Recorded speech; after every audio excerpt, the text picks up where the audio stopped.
Hello, so moving on from the blockouts, we now need to decide which elements of each one we intend to keep.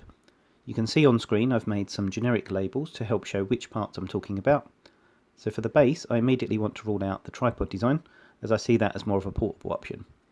What I'm probably thinking is going to be a combination of the bases from the first and third design, so if you imagine base 3 sitting on top of base 1, that's what I'll be going for, as I really like both the angles involved and the bolted down look. For the bracket, meaning the part that holds the entire gun, I think number 2 is too lightweight, so I'm probably going to go with number 3, but make it wider. One thing that I do want to do with number 3 is that it will need to sit part sunken into the base, so it has a clear mechanism for turning. The caddy, or part holding the gun, will probably look mostly like number 1. Again, I want it to look clear that it can rotate. With the weapon, number 3 looks awful, so that's immediately out. I'm going to go for number 1, but refine the design, make it more angular and multi-layered, possibly with some sort of hood over the barrel. Lastly, for ammunition, I like the idea of a belt feed and ammo box, but I also want to look at some drum designs. Next we're going to hop over into PureRef and have a look at reference for the specific details we've just talked about.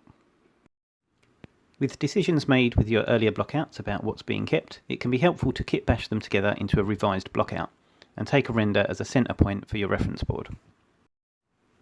You can get reference from anywhere for specific elements of your design.